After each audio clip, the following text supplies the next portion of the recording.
Bienvenidos a un episodio más de Paul Gutiérrez Podcast. El día de hoy me acompaña Salvador Peraza, mejor conocido como Chava Peraza. Un gusto tenerle aquí en el estudio. El gusto es mío, Paul. Aquí estamos en tu programa. Agradecerte esta invitación y pues, a tener esta charla amena que habíamos programado con tiempo. Después de tanto tiempo logramos coincidir agendas sí. Y hoy finalmente pues ya en el estudio agradecerle su presencia. Afortunadamente aquí está. No hay nada que agradecer. Estamos aquí para conversar un rato aquí. Lo primero, ¿quién es Chava Peraza? Aquí en Santiago muy conocido por la cuestión del ámbito en los derechos humanos. Muy conocido también, muy activo en una iglesia cristiana como pastor, también en centros de rehabilitación. Entonces lo vemos muy activo en diversas facetas, pero preguntar de dónde viene Salvador Peraza, cuál es su proyecto de vida, cómo comenzó en estos ámbitos tan importantes en la sociedad santiaguense. Prácticamente desde muy niño empecé a tener una relación con la gente en el sentido de tratar de buscar en la vida algo mejor a través de vender ciertos productos que mi padre a mí me ponía a vender, pues más que nada para poder apreciar lo que significa el trabajo y el poder ganar algunos dineros para nosotros. De ahí empecé a entender que había mucha necesidad en la gente, en los jóvenes, en los niños, porque empezaba a ver que esa necesidad no era fácil de salir de esa necesidad. Entonces, durante mi desarrollo, vamos a ponerle así, en mi juventud, como que se despertó más el interés de poder servir en algo, pero no podía o no sabía yo de qué manera o de qué forma podría yo hacerlo.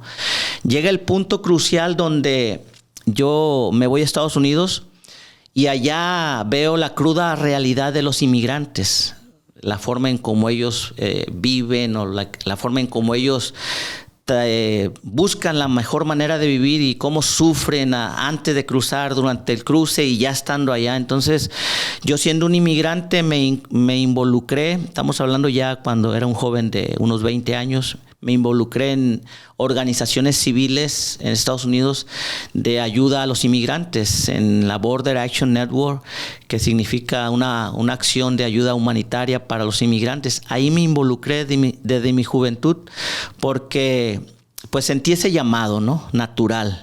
Desde chiquito sentí el llamado de cómo poder ayudar a esa gente de pobreza, a esa gente necesitada, a esa gente que sus derechos son vulnerados y no pueden hacer nada por su pobreza.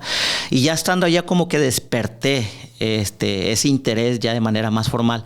Pero anteriormente quiero decirte que pues yo soy un padre de familia de 5 hijos. Estoy casado felizmente, mi esposa Ada Cárdenas, al cual le mando un saludo. Estudié en la escuela primaria, le hice en la nueva, es la Teniente Coronel Salvador Díaz de León. En la secundaria después, de ahí me fui a la preparatoria, pero estudié una carrera técnica, se llama Ingeniería en Construcción, técnico profesional en mecánica naval en la Cruz de Guanacaste. De ahí terminé la carrera técnica y me fui a Mazatlán a la Ingeniería en Construcción Naval. Duré 2 años porque pues, era muy difícil los estudios y pues, los costos de los estudios en la ingeniería. No me fue posible terminar, entonces me fui para Estados Unidos y ahí es donde ya estoy pues relatando esta parte, ¿no?, de mi vida. ¿A qué edad toma la decisión de irse a Estados Unidos? Cuando salgo de ahí de la escuela, uh-huh, de la Ingeniería en Construcción Naval, donde ya no puedo, 20, poquito menos, en realidad de 20, 21 años, por ahí me voy. ¿Qué tan difícil fue la vida para usted en Estados Unidos? Un país que no es el suyo, que en ese tiempo me imagino la discriminación era más abundante entre la sociedad. ¿Cómo lo vivió? No era más abundante, yo considero que no. Era menos porque el cruce era más fácil, la permanencia ya era más fácil, el desarrollo de la supervisión migratoria no era tan severo como hoy. Hoy es más difícil pasar, es más caro pasar, es más difícil cruzar. Estando allá ya son más rigurosas las leyes allá, hay más vigilancia. O sea, entonces yo viví no tanto en una situación como la de hoy, pero sí había necesidad, había carencias, había problemas muy serios de los inmigrantes, no en una escala mayor como la de hoy. Y te digo, yo me involucro de manera natural, me involucro porque sé que hay una organización, Jennifer Allen, que es la encargada. Yo le pido, le digo, ¿sabes qué? Soy un joven inquieto, me gustaría aprender porque pues veo que mis mis compañeros mexicanos y de otras nacionalidades están sufriendo y quiero aprender. Y ella me invitó. Inclusive quiero decirte que la gente no sabe. Una vez fuimos a hacer una protesta a la oficina del senador John McCain, que fue un candidato presidenciable cuando compitió, no recuerdo quién le ganó la candidatura al John McCain, más bien la presidencia, creo que Obama, no recuerdo. El caso es que a ese senador John McCain ya falleció. Ahí fuimos y hicimos una protesta y yo fui de parte de los oradores de los jóvenes hispanos, fui el orador. Entonces me sentí muy orgulloso que se me haya tomado en cuenta para hacer esa ponencia de hablar en favor de los inmigrantes, siendo yo un inmigrante. Entonces me sentí muy satisfecho. Ese es un logro que la verdad pues lo conseguí a base de esa hambre que tenía yo por saber y conocer y aprender acerca de los derechos humanos.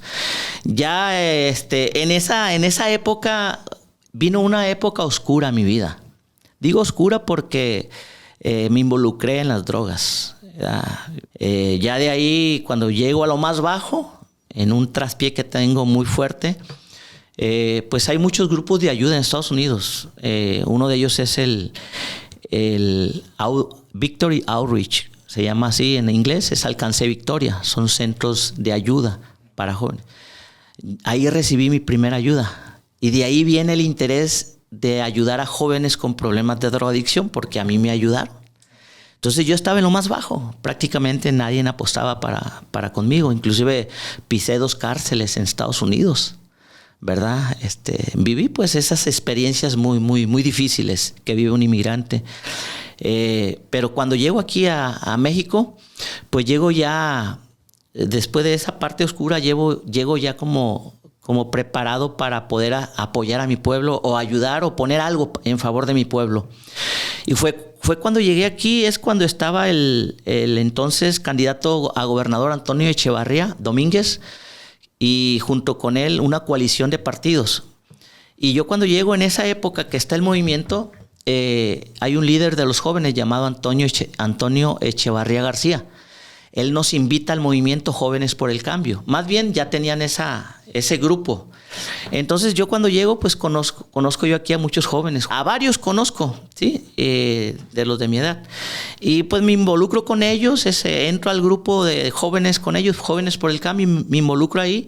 Les cuento yo mi testimonio de lo que hacía en Estados Unidos, cómo caí, cómo me levanté y qué es lo que estaba haciendo en favor de los inmigrantes. Les pareció interesante pues esa historia de mi vida y me dijo, ¿por qué no la pones en práctica aquí con los chavos? Vamos y hacemos movimientos y expones tu testimonio y motivas a los chavos. Y sí, mira, nos reuníamos y íbamos a diferentes lados y exponíamos ahí pues parte de nuestro testimonio y levantábamos el ánimo a los jóvenes con los cuales íbamos a hacer campaña. Se abre un espacio en ese periodo para que un joven represente en el cabildo a la coalición, ¿no? Y bueno, nos reunimos todos los jóvenes y pues a quien decidimos que sea él nuestro representante. Pues que sea Salvador Peraza y el suplente Ricardo Saavedra. Y pues con mucho gusto yo acepté, como no, le digo, claro que sí, sí. Entonces nos involucramos ahí a ser candidatos dentro de una lista de candidatos a regidores, porque antes eran en planilla, hoy son independientes. Y ahí va Chava Peraza en la lista.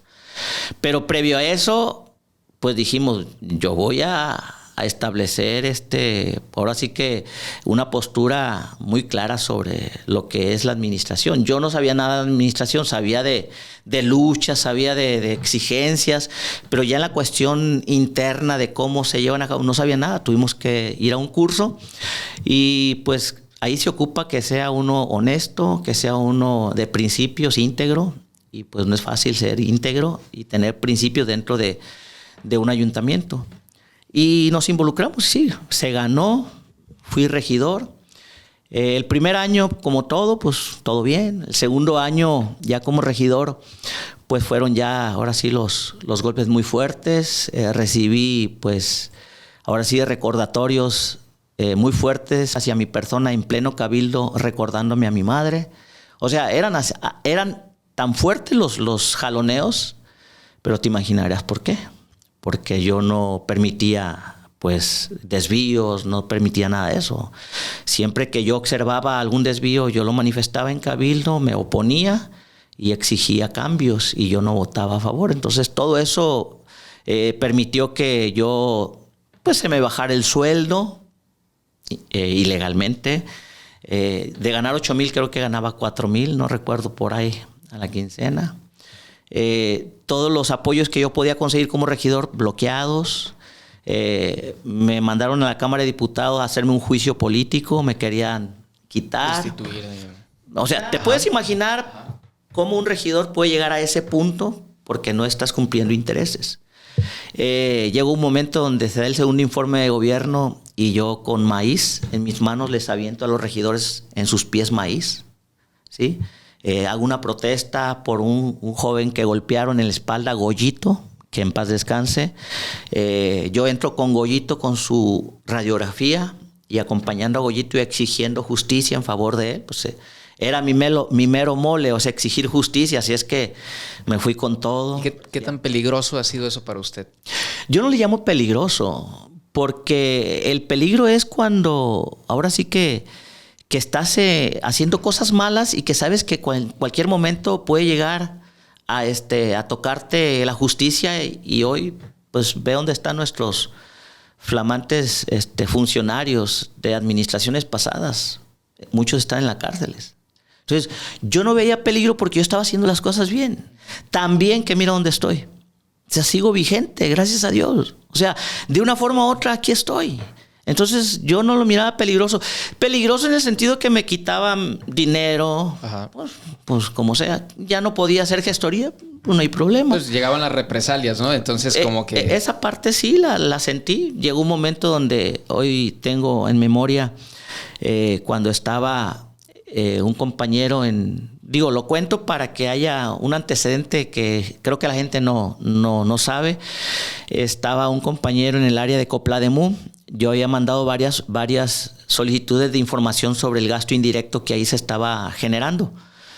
Él me ignoró, me decía, ¿tú quién eres? Y bueno, ya te la sabes, de manera despectiva un trato, ¿no? Siendo yo regidor. No por ser regidor yo quería sentirme más. Simplemente estaba exigiendo lo que la ley me permitía exigir, una transparencia en los recursos. Me ignoró completamente en varias ocasiones. En varias ocasiones fui nuevamente a pedir información. Entonces llegó un momento donde creo que ahí colmó mi paciencia y entré de manera así, sin pedir permiso, hasta adentro donde estaban los informes de Coplademú y empecé a bajarlos y él entró y me aventó y me dijo, ¿no vas a obtener información? No, sí la voy a obtener. Si no de la forma como yo te la estoy pidiendo, pues cuando menos de esta forma, y la voy a obtener y adelante. Lo que vayas a hacer, hazlo. Yo voy a agarrar los libros y los voy a leer. Pues total, ahí creo que una de las testigos era secretaria. Por favor, ahí, cálmese, regidor, por favor, ingeniero, arquitecto, era un arquitecto. Tuve ese pequeño momento, pero no me quedaba otra.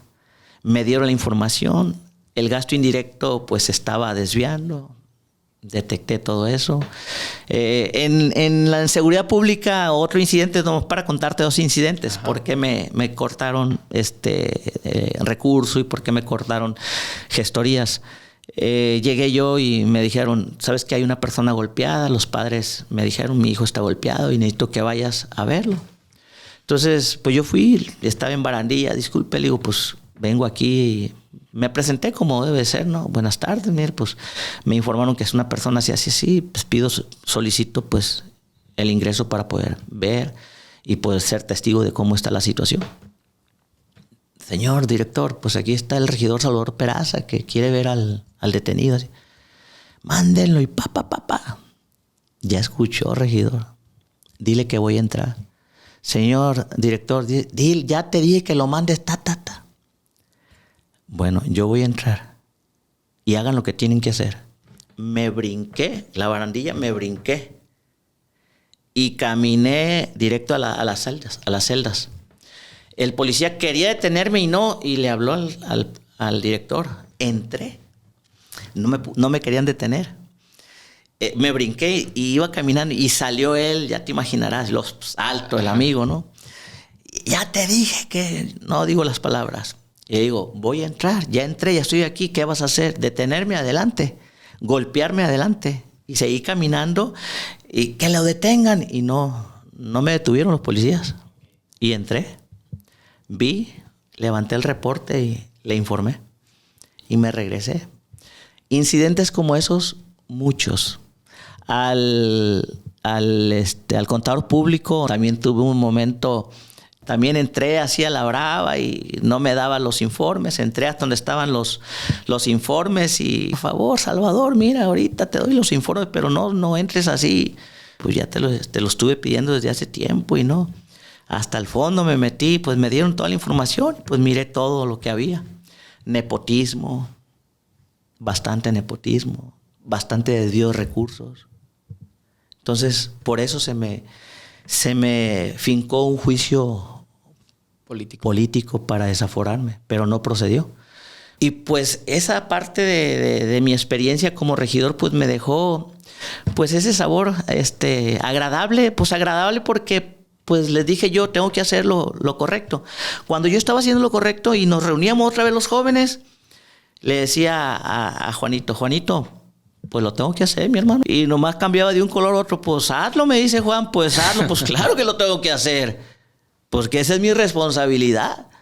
Y pues ahí pues vimos que pues aún ganando en una campaña, en un proceso de elección de coalición, pues prácticamente no sucedió lo que pensábamos que debería de suceder, ¿no? Gobiernos diferentes, distintos. A tal grado que se ganó toda la zona norte de la oposición y al siguiente año pues perdieron casi todos, ¿no? Entonces, ese es un reflejo, ¿no? Y esa experiencia me dejó. De ahí me fui, me llamó Guadalupe Acosta Naranjo a que formara parte del equipo del PRD para ir a hacer trabajos políticos después de salir de regidor a diferentes estados de la República. Y pues ahí me fui también con ya un poquito de experiencia en Estados Unidos, otra experiencia como regidor. Así es que si quieres hablar, me detengo porque yo me agarro y adelante. Esta sería parte de la faceta dentro de lo que viene siendo la administración pública. Pero después toma la decisión de entrar como coordinador de los derechos humanos a nivel municipal. ¿O ya era parte de cómo fue que se da esa situación? Pues en ese inter que ando haciendo trabajo político en otros lados, en el cual envío un afectuoso saludo a Guadalupe, a Sonia, a Rodrigo, a Naranjo, pues a todos, a Pablo Estrada, a todos los compañeros que en ese momento fueron parte de mi formación. Pavel Jarero compite para la presidencia aquí en Santiago. Cuando pasa eso de que Pavel gana, me dice, ¿sabes qué? Me gustaría que trabajaras conmigo en la administración. Le digo, está bien. De inicio entro como auxiliar administrativo en el área de seguridad pública. Ahí entro como auxiliar administrativo porque me gustaba mucho ahí tener en orden todo. Y en ese entonces estaba el secretario de Seguridad Pública, el profesor Eduardo Lugo López, el cual pues ahí nuestra amistad se fundió más porque a él lo conocí en los trabajos políticos antes de lo de ahí de seguridad pública. Y ya estando ahí, Pavel me dice, voy a abrir un espacio para derechos humanos, me gustaría que estuvieras o que fueras tú el titular, el que coordinara los trabajos. Estando ya unos meses ahí como auxiliar administrativo, me voy a la coordinación de derechos humanos con Pavel. Estando ahí, Pavel se va a la diputación local y le deja el encargo a Iris Montero. Entonces, trabajé con Pavel Jarero del PRD, con Iris, no sé si era el PRD o el PRI, pero con Iris también. Después viene Fátima del Sol y Fátima me dice que si podría seguir en los derechos humanos, que le gustaría que continuara. Yo acepto la invitación, pues con ella también estuve en derechos humanos. Ella del PRI, luego viene Rodrigo Ramírez y me dice, Salvador, pues me gustaría que continuaras, me gusta el trabajo que has desempeñado y me gustaría que siguieras como titular. Y bueno, del PAN, Rodrigo, pues o sea, sigo en el área de jurídica, en la coordinación de derechos humanos. Y luego con el profesor Eduardo Lugo, pues no se dio, un amigo mío, no había necesidad ahí de decirme si te quedas o no, automáticamente pues era un amigo mío que me dijo, pues sigue quedándote aquí conmigo. Y pues ahí estamos, todos esos periodos presidenciales de aquí local, pues he estado en la coordinación y en donde hemos tenido pues una formación agradable, una formación pues grata, por decirlo de alguna manera, porque me ha dejado muchas experiencias muy lindas. Unas, pues sí, ahora sí que ya en el área de derechos humanos ya es distinto, ya es un poquito más fuerte el tema, porque pues ya entras a tocar, pues ahora sí que a servidores públicos de diferentes niveles, a confrontarte con ellos. Me he confrontado con los ministerios públicos, con las policías estatales, hemos estado al tú por tú, yo exigiendo derechos y ellos resistiéndose, y pues esos son los momentos más difíciles quizá con los que tú me estás planteando la pregunta esa que me hiciste hace unos momentos, que si había algo de peligrosidad, ¿no? En este caso, llega a Derechos Humanos. La coordinación de derechos humanos, ¿qué es lo que hace en el municipio? Hay mucha gente que desconoce incluso que existe la coordinación, a veces por falta no del trabajo de la persona, sino de la difusión de los medios quizás, y sería bueno aprovechar el momento de que la gente sepa para qué está la coordinación, qué se hace, qué atiende, cuál es el modo de trabajo de este organismo. Pues mira, prácticamente la coordinación de derechos humanos es una defensoría del pueblo, pero que pues prácticamente al tener en Santiago 83 comunidades con una población muy grande, pues una sola persona, que en este caso es tu servidor, pues no puede darse abasto para atender prácticamente, ¿no? Entonces, trato de hacer lo que esté a mi alcance. ¿Y qué es lo que puede hacer? Bueno, lo que debemos de hacer, no tan solo yo, pero todos los servidores públicos, en especial el de derechos humanos, es promover los derechos humanos a través de diferentes medios. Este sería uno de ellos, el cual te agradezco, la promoción, la difusión de diferente forma en diferentes lugares, la protección, de qué manera y de qué forma, ahorita lo platicamos. Todo lo que tenga que ver para salvaguardar los derechos que tengan las personas en el ámbito del territorio en el que nos compete, porque pues no podemos ir a otros lados que no sea el de Santiago Ixcuintla, ¿no? Entonces, todas las personas que estén aquí y sus derechos sean vulnerados, sean violados, la coordinación tiene la obligación de conocerlos y darles continuidad, ¿no? ¿Este organismo de derechos humanos es propio del ayuntamiento? ¿Es descentralizado? ¿Es una organización internacional autónoma? ¿Cómo entra derechos humanos? Bueno, en la ley se le llama o tiene el nombre de Comisión Municipal de Derechos Humanos en la ley, una comisión. La comisión la eligen los regidores a través de una propuesta del presidente y eligen, pues ahora sí que todo el organigrama, el presidente, el visitador, el secretario, todo el organigrama, ¿sí? Y ya una vez elegido a través de la votación de la mayoría de los regidores, le dan autonomía ya propia, independiente. Es un organismo descentralizado como el DIF. Okay.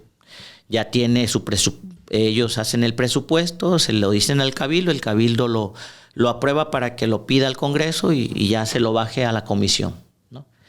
El caso de nosotros, Santiago no tiene comisión, tiene una coordinación del cual lo elige el presidente. El presidente dice, yo quisiera que tú estuvieras en esta coordinación. Entonces estamos como de confianza en el área de derechos humanos del presidente, ¿sí? Pero no somos el presidente de la comisión, de una comisión. En Nayarit creo que hay nomás como 3 comisiones, presidencias de comisiones. Tepic tiene presidencia de comisión de derechos humanos. Bahía de Bandera, presidencia de comisión de derechos humanos. Y creo que Jalisco, si no mal no recuerdo. Todos los demás son coordinadores. No se le ha dado la figura de comisión, ¿verdad? Como organismo descentralizado. Así es que dependemos de confianza, somos como trabajadores de confianza del presidente en el área de derechos humanos y de ahí hacemos nuestra tarea, la que esté a nuestro alcance. ¿Qué facetas de de la vida civil de una persona puede estar involucrada con los derechos humanos? ¿Qué tipo de quejas son un ejemplo frecuente a los que usted atiende? Por ejemplo, no sé, puede ser abuso de autoridad, tráfico de influencias. ¿Qué es lo que abarca? Mira, de entrada te digo la más común. Una persona que por sus rasgos se le ve que es pobre, va y quiere demandar y no le toman interés, ¿verdad? Y prácticamente como la ven, ya desde ese momento ya hay una discriminación porque no le toman la denuncia, y por no tomarle la denuncia, señal de que hubo algo por el cual no le tomaste la denuncia, y por lo regular era su rasgo. O es indígena, o es lo de escasos recursos. Entonces desde ahí partimos que uno de los indicios es la discriminación. El otro que muy frecuente se da son los abusos de autoridad, sobre todo en materia de detenciones hacia ciertas personas que infringen la ley o que presuntamente han infringido leyes. No, ya una vez que las detienen, les ponen ahí por resistencia y desobediencia. Aunque no se hayan resistido y aunque no hayan desobedecido, le ponen.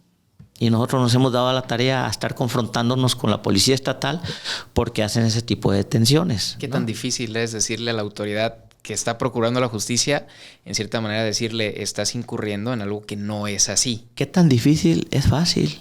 Es nomás decirle en su cara, estás mal, ponte bien. Y ya dicen, sí, pues. No se ponen bien, pero no es difícil decirles. Es fácil decirles que lo hagan y es otra cosa. Okay. Entonces vamos a proceder. Entonces es difícil enfrentárseles. Yo aquí tuve, no hace mucho, un policía estatal.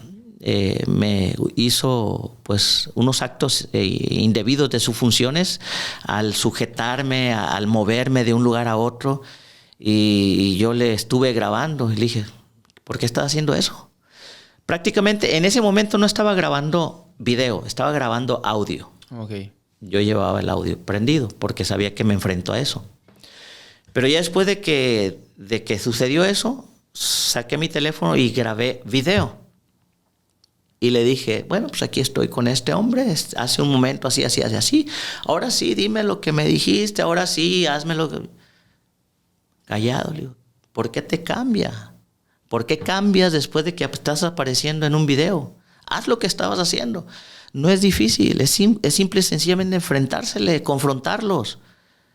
Cuando ellos saben que está mal, ellos tratan de evadir lo que hicieron, tratando de poner o de ponerse en una postura totalmente distinta a la que hicieron anteriormente. Entonces, difícil no es para mí. No. Me he enfrentado al coordinador de aquí del Ministerio Público y en su cara hemos estado charlando así, porque yo he acompañado a personas y me dice, mientras esté él no voy a hablarte. Y a la otra persona, ¿y quién eres tú para decir que no? Es que estás en mi oficina. Espérame, ¿en cuál oficina? Esta es la oficina del pueblo. Yo soy un representante de los derechos humanos y vengo acompañándolo a él porque él me está pidiendo el apoyo de que lo acompañe contigo. Y mira lo que está pasando. Y no me voy a mover. ¿No te vas a mover? No me voy a mover de aquí. Porque él te está pidiendo algo que tú tienes que dárselo. La información. Era no voy a decir el nombre ni nada, pero de un asesinato. A tu pregunta, ¿es difícil? Uh-huh. No es difícil, Paul. Es fácil cuando uno tiene la verdad, cuando uno tiene principios, cuando uno sabe que lo que vas a hacer es lo correcto. ¿Hay miedo? No, miedo no hay. ¿Por qué? Porque cuando tú sabes qué es la verdad, ¿a qué le tienes miedo? No te pueden meter a la cárcel. Si te meten en la cárcel, al contrario, aún en la cárcel puedes ser de bendición, porque en la cárcel, si te metieron en la cárcel es por algo. Y si estás en la cárcel, aprovecha el momento que estés en la cárcel. Quizá voy a conocer de muchos antecedentes de jóvenes que no tienen sentencia, a lo mejor me voy a enriquecer y va a ser productivo de que yo caiga a la cárcel, porque de ahí voy a obtener algo para poder yo dar algo. Entonces, si caigo a la cárcel, pues... Hasta el momento no ha caído. No he caído, pero he estado a punto. Sí, he estado a punto. ¿Cómo fue esa situación? Bueno, hubo un momento donde me quisieron detener por cosas así parecidas. Obstruir ¿sí? Y ya cuando me llevaban, prácticamente creo que recibieron una llamada. No hablo de ahorita, ¿no? Ya hace tiempo. que me estaban llevando. Y recibí una llamada y ni las gracias me dijeron, ni el disculpe me dijeron, ¿no? Simple y sencillamente, ¿sabes qué? Hemos recibido una llamada, déjalo ir. O sea, alguien le dijo a otro, hemos recibido esta llamada, déjalo ir. ¿Por qué lo hicieron? Quizá porque sabían que podía haber problemas legales, o estando yo adentro, pues tenía muchos compañeros, amigos míos que prácticamente éramos de lucha, luchadores sociales, que al saber que a lo mejor yo ya estaba siendo detenido, pues iban a movilizar quizá, porque era un compañero de lucha, era un compañero de equipo, de trabajo. Entonces no me iban a dejar solo, yo lo sé. Y una vez me detuvieron, pero en Tabasco. Nos detuvieron en una lucha que tuvimos, a mí y al profe Lugo. Inclusive nos dislocaron los hombros con los golpes que nos dieron. Pero no lograron ingresarnos, sino a otros compañeros sí los ingresaron.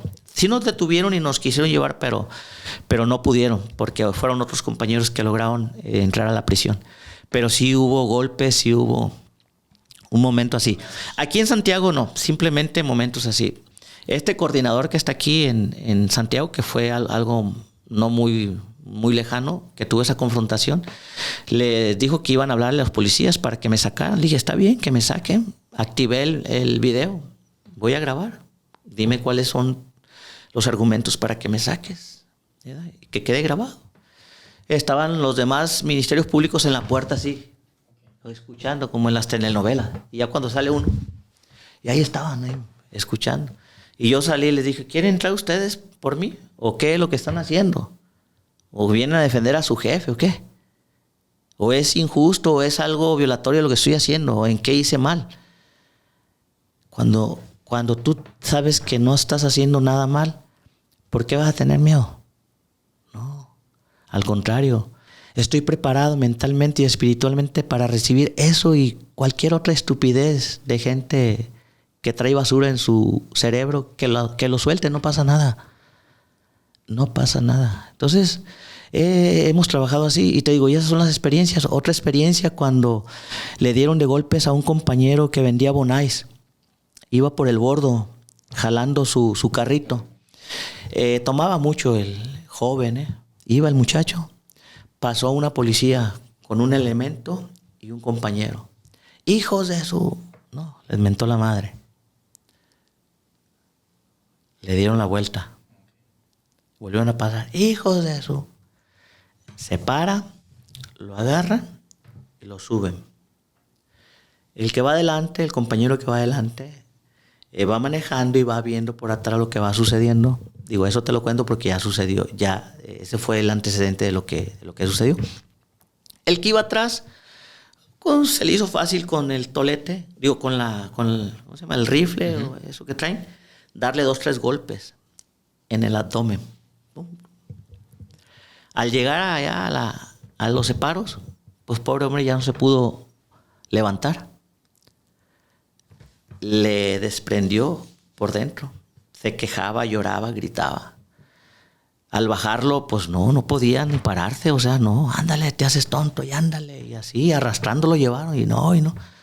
Al ver que era algo serio, pues mandaron al médico legista. Dijo, no, llévenlo al hospital aquí, al Seguro Popular anteriormente. Lo llevaron y duró poco. No alcanzaron a darle las atenciones que merecía. Murió. Por una simple mentada de madre, este joven, un policía joven, purgando, no sé, creo que más de 20 años, 30 años de condena. Esposa, si tuvo hijas, si tenía esposa y tenía hijos, su madre. Fíjate, todo lo que perdió por 2 mentadas de madre. Así es que, jóvenes, si les mientan la madre, aguanten, porque pueden meterse en un problema si no sabes controlar tu temperamento. No lo supo controlar. Y nos metimos ahí en la defensa. Era un jaloneo tremendo. Pues total, lo vincularon a proceso y ahí está, ¿no? Entonces te digo, son historias que tengo muy claras y tengo muchas de esas historias de violaciones a los derechos humanos, ¿verdad? Otra donde está una persona en Villa Hidalgo, ya lo sometieron, lo tienen ahí sometido a un ratero y está, creo que sentado, esposado atrás, y llega el creo que un comandante de la policía municipal, ahí como medio creído, llega y tú eres hijo de esto, y con la cacha de la pistola le pega en el pecho. Se le sale un tiro, ¡pah!, y mata a una persona. ¿Qué necesidad hay de que te exhibas y darle un golpe innecesario? Ya estaba sometido. Esos son a veces los riesgos de los abusos de autoridad. A tu pregunta, ¿qué tipo de abuso de autoridad? Esos. Detenciones arbitrarias, golpes innecesarios. No hay necesidad. Yo cada vez que bajo cursos en materia de derechos humanos le digo a los policías, no sean tontos. Ya si están sometidos y si les costó someterlo, deje que la autoridad y el juez haga su trabajo. Usted ya cumplió. Si lo sueltan, pues que lo suelte. Esa ya no es tu chamba. Algo sucedió que lo soltaron. Tú cumpliste y ya, que no te enoje. Ese es tu trabajo, llevarlos y ponerlos. Y ya no es tu trabajo si el debido proceso fue incorrecto o si se violaron los derechos humanos de él o no. Ya no es tu problema. Tú no violes los de él. Que allá los violen es su problema. Cada vez les decimos lo mismo. Hagan bien su trabajo. No den un golpe de más. No hay necesidad. Ustedes tienen ya 10, 15, 20 años de servicio. Pueden perder por un golpe de más, pueden perder su trabajo. Estuvieron a punto de ser procesados como 5 o 6 elementos. La administración pasada. Intervenimos, platicamos, les dijimos, si ustedes no llegan a un acuerdo con la víctima, pueden llegar a ser procesados, perder su trabajo, así. Yo les recomiendo lleguen a un acuerdo. De cierta manera, esto ha sido a grandes rasgos un poco de lo mucho que se ha vivido dentro de la coordinación municipal de derechos humanos. Así es, Lic Paul, así estamos, pues ahora sí narrando lo que casi nunca narramos porque no hay oportunidad, pero bueno, ha sido el primero en que nos da la oportunidad de narrar estas partes de los episodios que vivimos en el área de derechos humanos durante todo este tiempo, desde con Pavel Jarero hasta este momento que estamos. La administración. Sí, así es. Y porque también estamos utilizando el podcast de manera informativa, en sí, para que la gente sepa cómo podemos darle el concepto de derechos humanos. Porque muchas veces la gente escucha y los derechos humanos esto, los derechos humanos lo otro, pero a lo mejor no tienen clara la idea de lo que es. Mira, los derechos humanos son todos aquellos derechos que tienes tú por el hecho de ser humano. Así, es una respuesta sencilla, pero un poquito más entendible podemos decir, son todos aquellos derechos que tienen las personas para que su dignidad humana, o sea, el valor del ser humano, tenga un pleno desarrollo, un goce en su desarrollo pleno, en donde pueda contar con las herramientas necesarias para que ese desarrollo pleno se dé, porque la dignidad es el valor. Entonces, como ser humano tienes el valor de que el Estado y que el Estado te dé todo a tu alrededor, los elementos necesarios para que ese desarrollo sea pleno. ¿Sí? Libertad de pensamiento, tener derecho a una vivienda, derecho al trabajo, derecho a la libertad de opinión, o sea, derecho a tener un medio ambiente sano, derecho a, es decir, el desarrollo de ese goce pleno, de esa dignidad plena que debes de tener para que lo disfrutes tal y como se debe de disfrutar.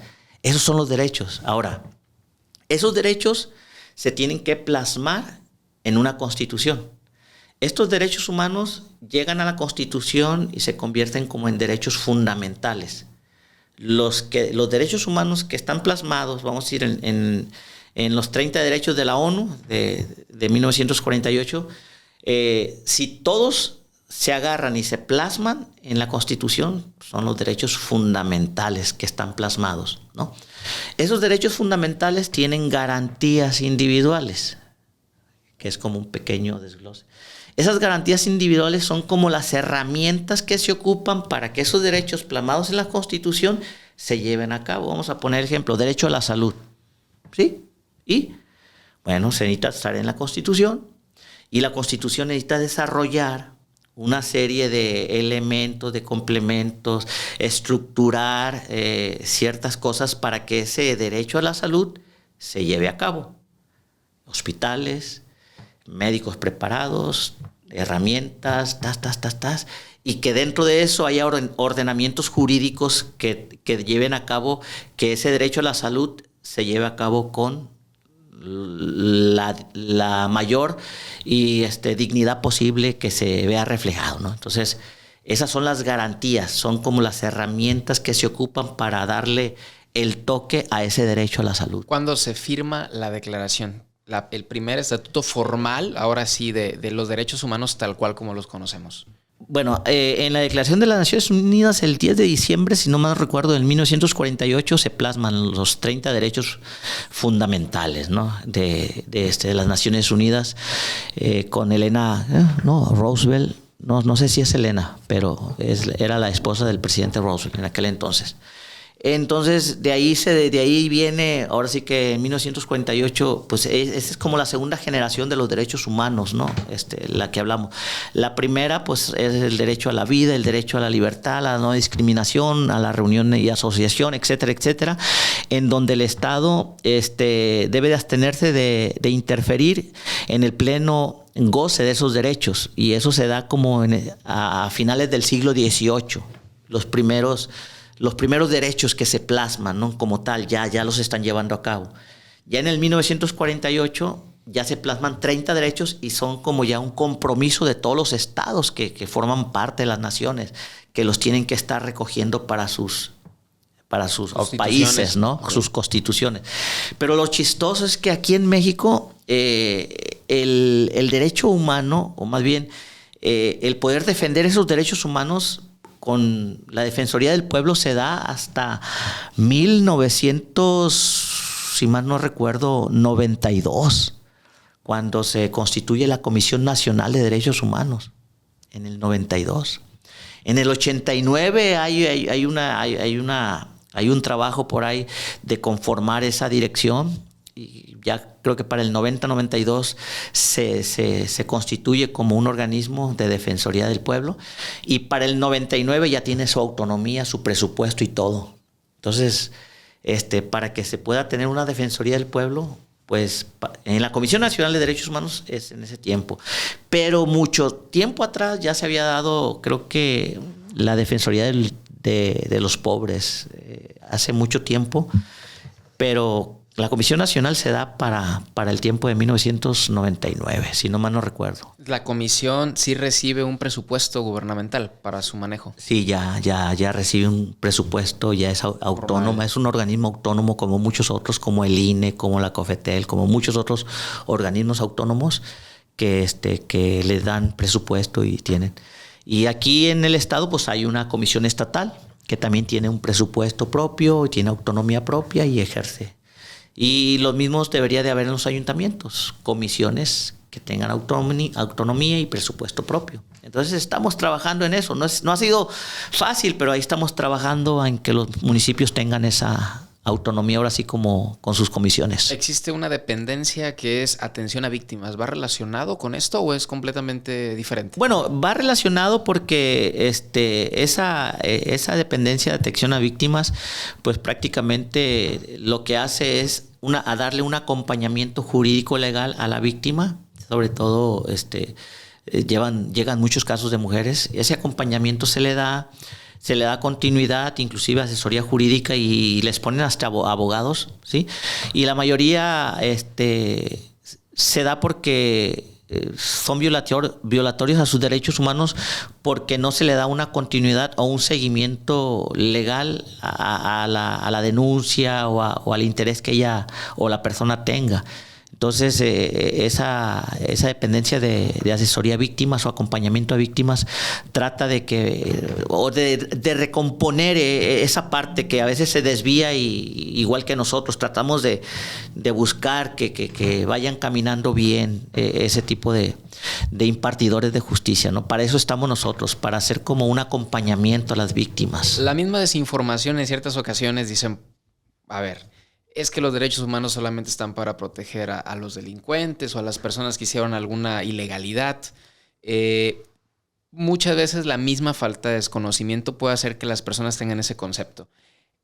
¿Por qué? Porque dicen, bueno, es que se reconoció por parte de la comisión que en efecto, vamos a suponer, se hizo una violación del debido proceso, o no fue detenido por la autoridad competente, o traía una huella o alguna lesión de violencia.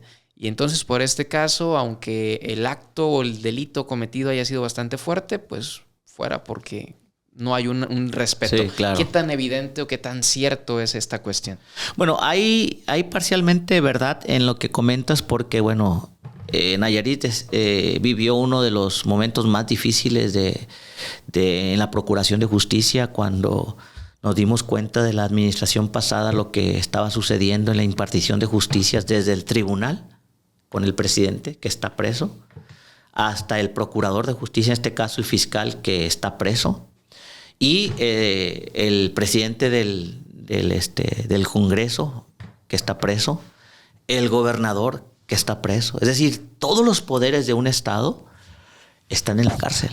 Entonces, ¿te puedes imaginar la impartición de justicia en Nayarit en la administración pasada? Era un caos. Entonces, sí hay cierta razón. Coalición, influyentismo, corrupción, se daba de todo. Entonces, tienen algo de razón. Pero en otras ocasiones, sí hay violaciones a los derechos humanos por el cual el juez suelta a la persona. Yo te hablaba anteriormente de casos concretos de por qué lo golpeas. O sea, ya lo tienes sometido, no hay necesidad. Un golpe de más es una violación, no hay necesidad. Por eso los cuerpos policíacos deben de estar preparados. Entonces, un golpe de más es una violación. ¿Por qué? Porque si la norma te dice no lo hagas y lo haces, pues te estás rebelando contra la norma. Entonces, tú tienes que conocer las normas. Ahora, la presunción de inocencia debe de ser un factor importantísimo en las detenciones. Oye, 17 años, unos compañeros detenidos, prisión preventiva, imagínate, prisión preventiva, 17 años.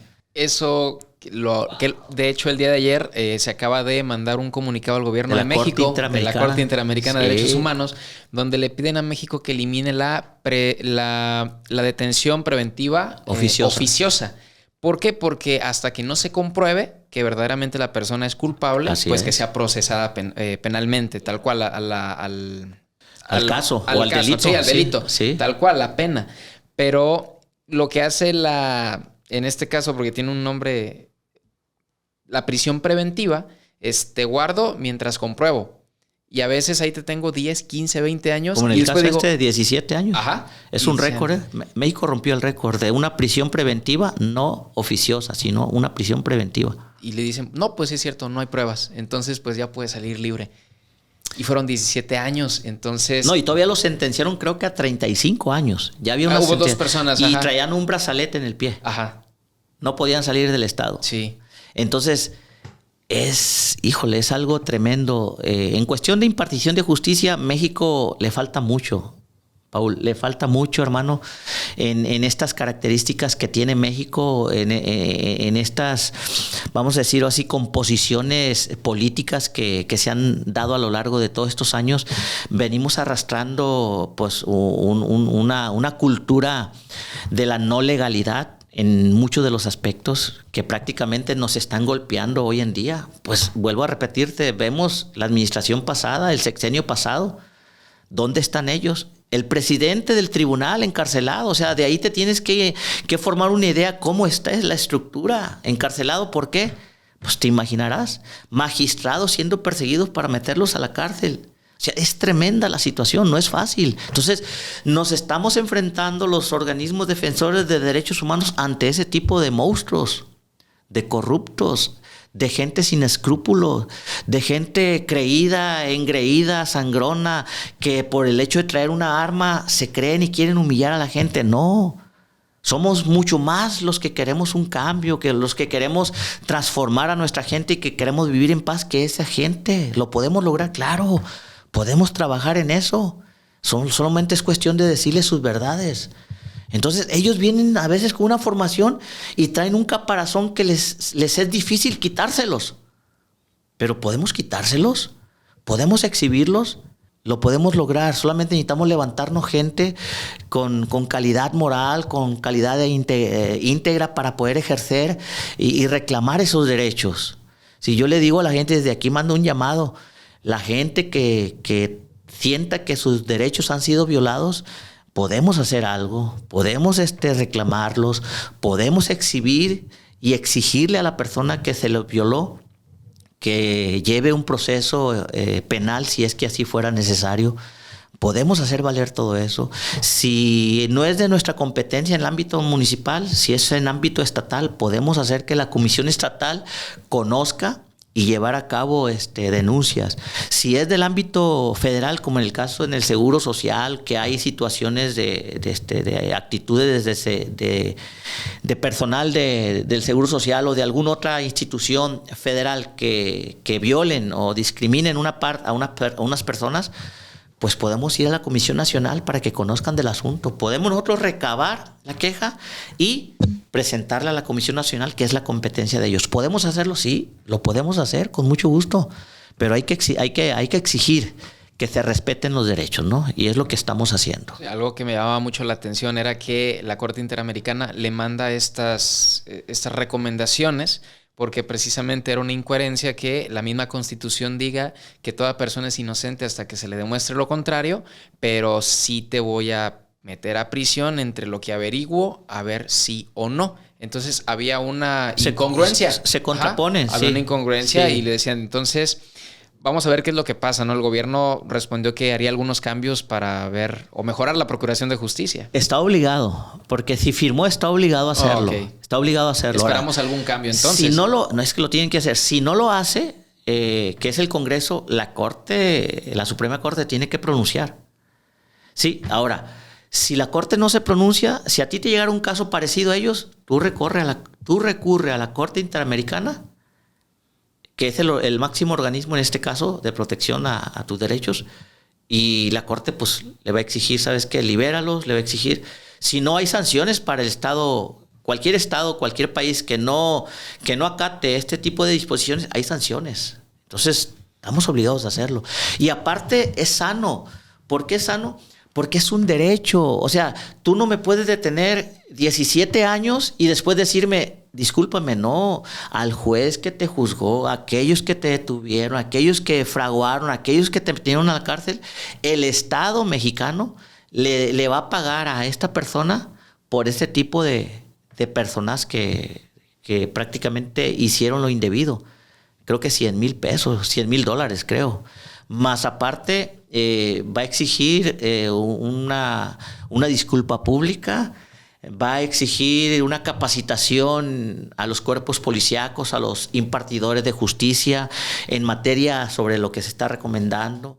Le va a exigir modificaciones a la Constitución. O sea, viene todo eso plasmado. Son cambios bastante interesantes porque, por ejemplo, una persona, ¿no? Y muy necesarios, vamos a decir.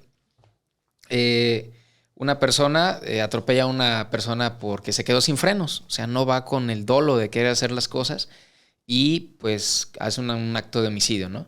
Fallece la persona y se publica, fue detenido por homicidio, punto. Sí. Y la gente empieza a sacar sus conclusiones. Entonces se mancha la imagen de la persona, que obviamente a lo mejor no quería hacerlo. La sociedad, sabemos cómo juzga. Entonces prácticamente se le destruye la vida porque toda su trayectoria que esa persona va formando, las personas son muy dadas a señalarlo, ¿no? Y se viene un cambio interesante en la cuestión de impartición de justicia derivado de esa carta. Vamos a esperarlo. No se le hizo debido a la falta de información, no se hizo gran noticia. Inclusive la pasaron como, pues la Corte Interamericana le mandó una carta y pues el gobierno dijo que está bien, que luego la revisa. Fue todo. Deberían darle una profundidad más seria al asunto. O sea, deberían de ser, ahora sí, como una nota periodística de gran relevancia, porque son precedentes. Ahora sí que si en otro país no se había hecho este pronunciamiento de la Corte Interamericana, todos los demás países van a tener que, ahora sí que adaptarse a los pronunciamientos de la Corte. Si en algún otro país hay algo parecido, se pueden agarrar de ese pronunciamiento, de esa sentencia para aplicarla. Por el antecedente que ya lo tiene. Por el antecedente, sí. O sea, es algo inédito, como en el caso Radilla o en el caso de Florent Cassé, de la francesa. O sea, cómo el Estado mexicano se está prestando a que tenga ahí a la francesa y al otro por horas, 10, 11 horas, no sé, esperando que lleguen los medios de comunicación para tomarles declaración. Imagínate todo lo que el Estado mexicano hizo con estas personas. Si bien es cierto, eran culpables, pero no de esa forma. El Estado prestándose a situaciones, ahora sí que violaciones a los derechos humanos. No puede ser posible. Tenemos la Corte Interamericana, que por su mismo nombre deduzco, quien imparte la justicia en materia de derechos humanos para América, el continente americano. Sí, sí. Y tenemos la Corte de La Haya en Países Bajos. Sí. Y esa es la Corte Internacional. Sí. También para casos de guerra, para lesa humanidad, conflictos armados, como en este caso de Ucrania, Rusia, es la Corte de La Haya, la Corte ahora sí internacional. Sí. Que donde, por cierto, ya tiene una denuncia, Vladimir, ¿no? Así es. Ya tiene una denuncia, pero que a veces también, como volvemos a lo mismo, hay cierta justicia para tales y cuales. Porque, por ejemplo, todo va contra Rusia y cuando Estados Unidos hace un acto, no procede. Así es. Hace poco acaban de quemar una conexión de gases y en la misma Naciones Unidas querían hacer una investigación. Dicen, ¿quién está de acuerdo? Pues 3 personas, 3 países. ¿Y cuántos no? 12. Pues entonces se cancela. Sí. Yo creo que dentro de la impartición de justicia y de los derechos humanos, todo eso, viene innatamente la injusticia, ¿no? Tiene que estar los dos polos, las dos polaridades.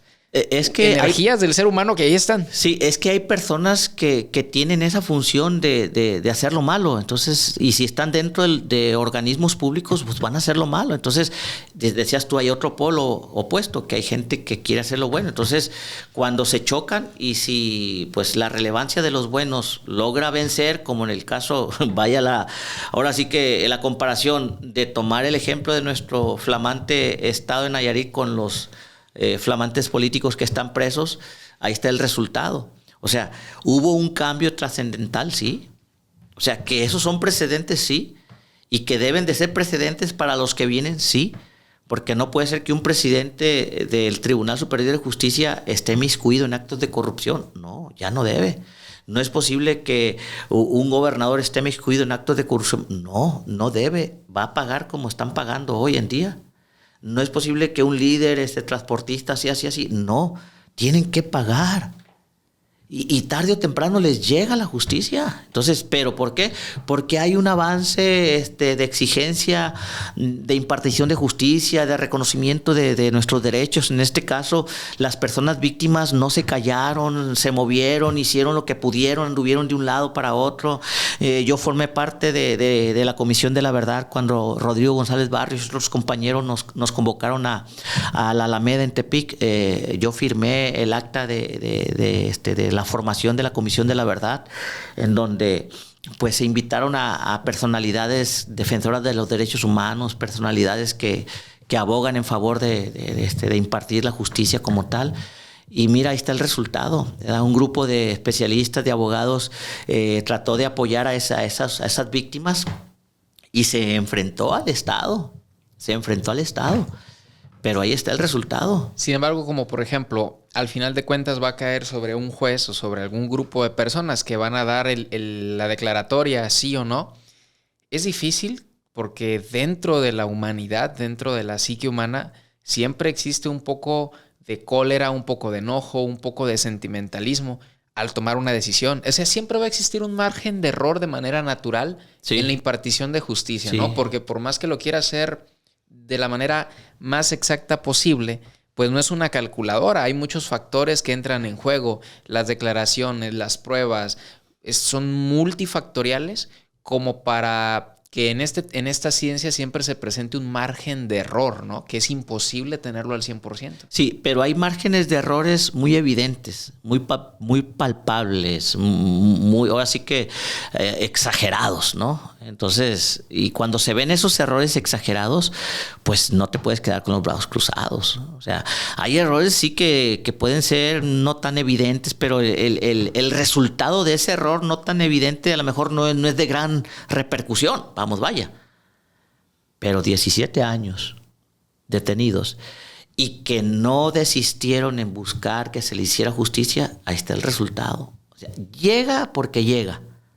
Ya les van a quitar el brazalete, ya, o sea, los van a exonerar y les va a pagar el Estado. Entonces, vuelvo a insistir, no debemos de bajar la guardia o de cansarnos de exigir. No, hoy no se pudo.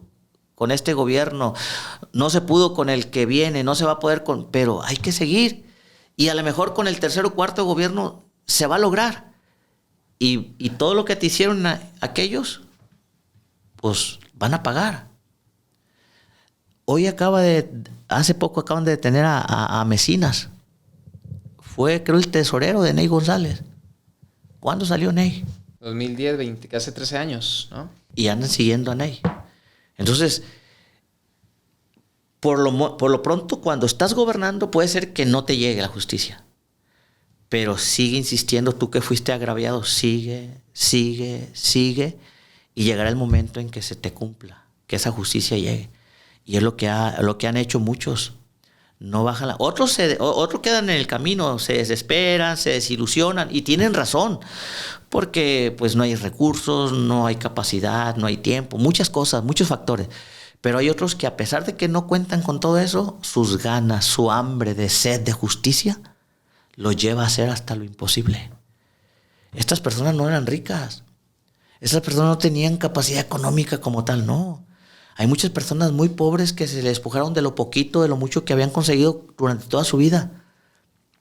Pero nunca pusieron la mirada en otra cosa que no fuera, voy a hacer que me pagues lo que me hiciste. Y no es un asunto de una confrontación, de intimidación o de amenaza personal. No, tú le estás hablando a aquel que te va a pagar y que va a pagar con justicia. No es algo personal, no. Te voy a llevar a los tribunales y en los tribunales te voy a comprobar mi inocencia. Y no me importa si aquí me dicen que no, yo me voy a ir a la segunda sala o al tribunal. A segunda instancia. Y si me dicen que no, me voy a ir al amparo y me voy a ir. Fue lo que hicieron ellos. Aquí le dijeron que no. Allá le dijeron que sí. Entonces, aquí hay algo muy concreto. ¿Sabes qué? Aunque tus fuerzas, tu capacidad no te dé para más, siempre va a haber alguien que te va a motivar a que sigas adelante. ¿Y sabes quiénes eran esos? A veces los propios abogados que te dicen, lo vamos a ganar. Yo siempre le he dicho a las personas, no te venzas, Ira, estás para ganar, deja. Ahorita a lo mejor aquí nos van a dar golpes o palos, como dicen, pero la vamos a ganar, tú la vas a ganar. No. Y tienes que motivarlos. Sí, porque a veces ya como que quieren desistirse, pero no, vamos a lograrlo, vamos. Y vuelven otra vez a agarrar como ánimo y le siguen. Y se logra. Entonces, vamos a seguir insistiendo en eso, licenciado Paul, en que los derechos humanos, pues ahora sí que sean exigibles y sean recompensables cuando se haya violado y buscar la manera. Esto en el acto de la Procuración de Justicia también hay algo que llama mucho la atención. Por ejemplo, lo primero es que el sistema penitenciario, ¿no? Anteriormente la justicia era con la guillotina, luego la horca, fueron cambiando, ¿no? Hasta que llegó al momento de, privar de la libertad por motivos de justicia en un sistema penitenciario. Sí. Dos cosas. Obviamente que esa persona realizó un acto ilícito, que va a pagarlo, pero lo paga con la libertad. Pero existe ese derecho de yo poder involucrarme en la otra vida de la otra persona para meterlo a la cárcel. Es claro que cometió un acto grave y es tachable, pero creo que la libertad del ser humano podríamos considerarlo como lo más valioso y se pierde a veces por un error, ¿no? ¿Usted qué opina al respecto? Porque la persona paga 10, 15, 20, 30 años y sale con antecedentes penales, pero esa persona se supone que ya pagó. ¿Por qué sale con antecedentes? No, cuando paga con cárcel se le borran los antecedentes. Sí se le borran. Hay un apartado donde borras de la base de datos tus antecedentes. Sí, aquí nosotros hemos ayudado a muchas personas, inclusive hay taxistas que tienen antecedentes penales y que nosotros revisamos su caso, ¿sí? Por X, ¿no? Revisamos su caso y dijimos, oye, pues tú ya pagaste, pero no has hecho lo propio para poder decirle a la autoridad, más bien decirle al juez, oye juez, pues yo ya pagué, solicito que tú ordenes a la fiscalía y a la policía municipal de aquí que me bajen de la base de datos para que yo ya no aparezca como con antecedentes penales, ¿no? Entonces nosotros ayudamos y acompañamos, dámosle acompañamiento a las personas, les hacemos los escritos pertinentes, los llevamos ante el juez nos da la respuesta y nos da los oficios para que los podamos llevar a la fiscalía y la fiscalía nos baje de esos. Sí. Hay que hacer un juicio para... No es un juicio, es una notificación. Es un escrito que se hace al juez. Sí, es un escrito donde se le está pidiendo que te borre de la base de datos los antecedentes penales porque ya cumpliste o ya pagaste o ya resolviste el conflicto de manera pacífica o conciliatoria y que quedó ahí el antecedente y que nunca te diste por enterado y que seguías estando en la base de datos hasta que vas y solicitas ahora sí que una carta de antecedentes no penales y resulta que ahí está. Okay. Pero hay otros que sí aparecen y que no han pagado y nosotros les ayudamos a que logren pagar, pues terminamos el juicio, vaya, y ya después de terminar el juicio, pues solicitamos que bajen los antecedentes. En este caso de los derechos humanos, ¿también aplica para personal militar o es exclusivo para personal civil? No. Los derechos humanos entran todos. O sea, toda la persona que viole un derecho humano está obligada a enfrentarse a la justicia, ¿no? Ahorita los militares, acuérdate que han estado pasando por un proceso difícil creo que hubo como 3 muertes, ¿no? Y están siendo llevados a la justicia. Fue un suceso que llamó mucho la atención. Sí, ¿verdad? Porque hicieron disparos a los pies para repeler una agresión que estaba haciendo la población civil y fueron procesados por esa instancia cuando pues están protegiendo su vida. Entonces hay mucha... Usted puede tener un punto a su criterio, yo a otro. Vaya hacia donde vaya la inclinación de la defensa, ¿no? Pero pues están siendo procesados precisamente porque alguien dijo, oye, el acto de que un militar o sea, un civil, eso es un acto aberrante. Pero vemos en el video que las personas están provocando al personal, ¿no? Castrense. Sí, solo que aquí, acuérdate que deben ellos de tener también preparación para hacer el uso de la fuerza. Aquí hay algo muy interesante. El militar está preparado y está totalmente adiestrado para cosas muy fuertes, totalmente fuertes. Su preparación física, psicológica y de todo tipo es totalmente distinta a los del Estado. Entonces, andan en la calle y pues ellos no pueden a veces detenerse porque no están preparados para esa interacción con la sociedad. Ellos están preparados para una invasión o para ataques de ese tipo, ¿no? Entonces, hay militares que con esa capacidad que tienen de preparación no saben manejar sus temperamentos y ese es el resultado. Están fuera de sus cuarteles, están en las calles y están siendo provocados. Esos pueden ser resultados. Ahora, ¿es legítimo o no? Dependiendo. Si vas a hacer uso del arma, ¿sí? Tiene que haber ahora sí que le llamamos una consecuencia que te permita a ti hacer uso de esa arma para poder detener una agresión en la misma proporción. Ok, las proporciones. Sí. Si no es la misma proporción, entonces ¿por qué lo usas? Ajá. Tienes otros elementos, tienes otros adiestramientos, tienes otra preparación, ejércela. Solo que a lo mejor aquí les han ordenado no ejercerla. Soporta. No sé si sea eso, ¿no? Y yo he visto que soportan.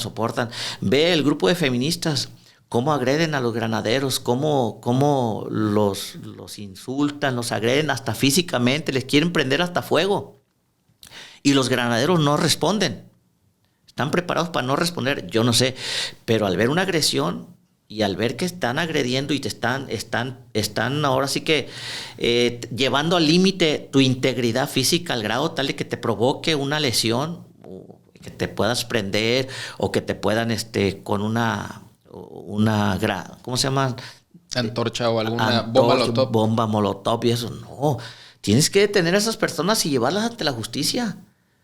Porque tienes que proteger tu integridad. Entonces, te digo, son cuestiones muy Son como una espada de dos filos, ¿no? Porque puede decir una persona, no, pues yo voy a agredir al militar porque al cabo y si yo le tiré un golpe, pues el otro para qué me avienta una bala. Sí. Entonces hay una desproporción de la fuerza. Por ahí me comentaban hace mucho una charla con personal castrense, decían, por ejemplo, si un delincuente actúa en contra nuestra, esa persona no puede tener más de 2 impactos. Porque yo entonces estoy abusando de mi fuerza y no recuerdo, no estoy muy seguro, pero algo así tenía que traer la misma huella la bala. Ya ve que traen un registro. Sí, sí. Entonces tiene que ser del mismo porque si no, entonces es 2 contra 1 y es también desproporcional. Entonces, imagínese mantener la legalidad en un acto de defensa de la vida, en estos fuegos cruzados, y que de repente digas, no, porque estás sobrepasando. Entonces un delincuente puede decir, y a veces ni delincuentes, ¿no? Sí. Una persona de la sociedad civil, no, pues me cayó mal esto, ahorita le voy a decir que al cabo, si se levanta, cárcel. Si yo grabo, a veces esos aparatos ya los agarran de defensa, ¿verdad? Obviamente a veces muy legítimo. A ver, estás haciendo una violación, voy a grabar. Sí. Y a veces ya es de que voy a llegar insultando y si me haces, te tengo grabado y ahí está el acto, ¿no? Eso es como una espada de doble filo en donde la línea entre si me voy a lo bueno o a lo malo es muy delgada y debe ser aplicada por gente con mucha sensatez, por así decirlo. Y preparación. Es que tienes que estar preparado mentalmente. Yo te hablaba de una mentada de madre. ¿Qué te hace? Nada. Gritos y gritos. ¿Qué te hacen los gritos? Nada. O sea, que no lleguen a tocarte porque ahí ya como que hay como un desafío. Hay como una intención. Entonces ya ahí tienes que ya actuar con los protocolos que tienes de defensa. Ok, ya me tocó, ya. Pero los gritos y eso nada te deben de hacer. Tienes que estar preparado mentalmente. Sí, es una línea delgada, es cierto. Pero también la preparación cuenta mucho. Si tú no estás preparado mentalmente, si eres sensible a los gritos y a que te estén gritando en tu cara, salte. No estás para ese tipo de profesión. Salte. Fíjate bien que hay militares que hasta les gritan y están así, vale, no pasa nada. Pero no los toques y eso porque actúan. De hecho, hay una conferencia de un ex Navy SEAL en donde él es cinta negra en karate, ha participado en Irak, en varios, Afganistán, y le decían, usted como cinta negra y excombatiente, ya un veterano, sí, considerado veterano, pero en realidad tiene como 30, 40 años. Joven. Y le dice, ¿usted qué haría ante un golpe? O ante alguien que quiere pelear con usted en la calle. Dice, yo corro. ¿Cómo? Sí, yo corro. Porque al momento en que tú me agredes y yo te agreda, yo no sé de qué seas capaz, hasta dónde tus emociones te van a llevar. Que una piedra puede convertirse en un arma, ¿no? Cualquier cosa puede ser una pluma, o sea, lo que sea. Entonces, ¿para qué, aún así yo, según siendo especialista en combate, me voy a confrontar a ti? Prefiero irme de la escena. No tengo necesidad de demostrarte que soy más que tú en el área de combate, porque puede ser lo contrario. Entonces, mejor corro. Y si hay esa puerta, pues él está usando su capacidad de raciocinio en ese tipo de momento. Pero hay otros que no. Hay otros que por exhibir su fuerza o su capacidad o lo que sea, pues entran al terreno equivocado. No debe de ser así. Si tú sabes de tu preparación, está como el que sabe golpear, que es boxeador. Sabes que no va a ser de tu competencia, pues dale uno nomás y ya. O sea, no te agarres golpeando, exhibiendo, porque te puedes pasar y puedes hasta matarlo. Porque tú sabes que esos golpes son muy, muy delicados.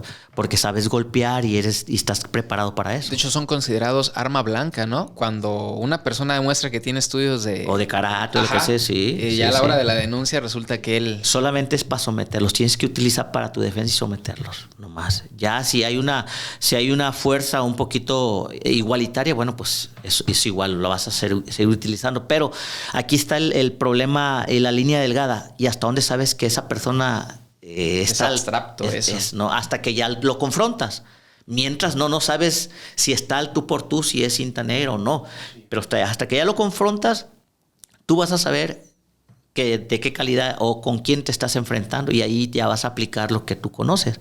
Sí. Hay temas muy delicados en esto de los derechos humanos que la verdad inclusive que sí, son muy sensibles, pero por ejemplo, en el caso de los feminicidios, en una ocasión el Congreso del Estado lo comentaba un doctor en leyes que estaba participando en una investigación de de un proyecto.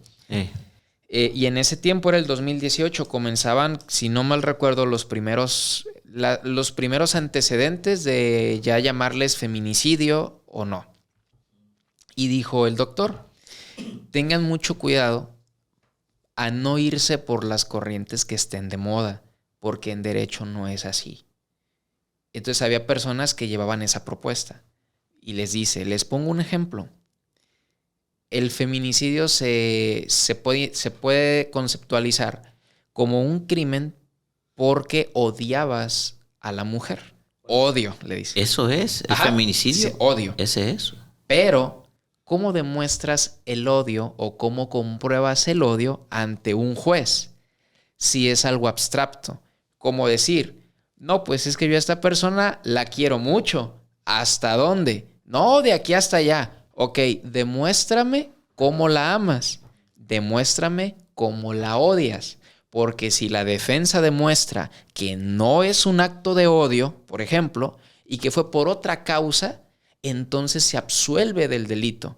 Y lejos de ayudarla, la puedes afectar a la víctima. Entonces, puede desatar muchas controversias y no se hace con el afán de quitar lo grave del acto de golpes o de afección a la mujer. Pero una palabra puede cambiar las cosas en el derecho.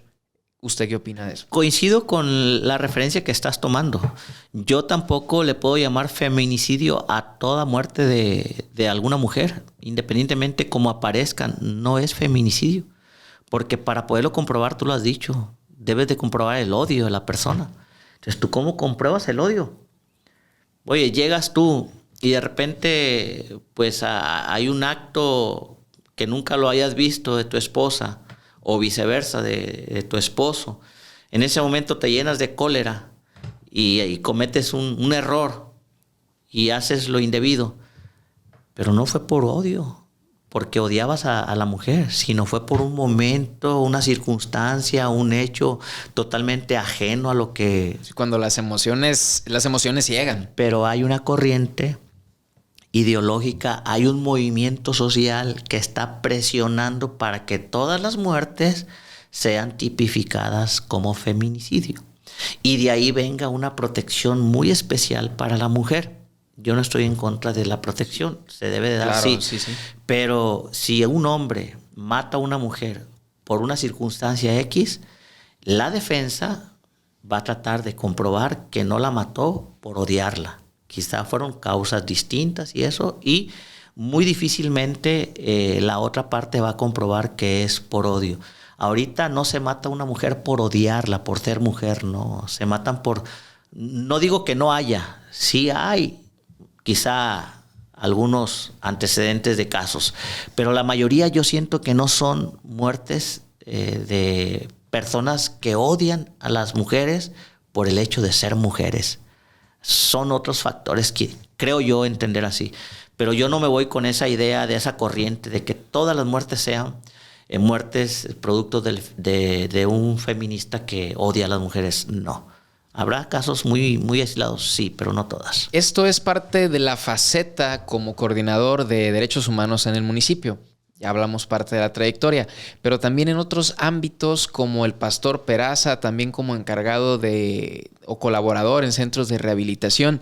¿Cómo fue que llegó a estos ámbitos? ¿Qué fue esa parte tan impactante de su vida que lo llevó a convertirse en un hombre de fe? Eso fue cuando paso por un momento difícil en mi vida, el momento más oscuro que te había platicado al inicio de esta charla.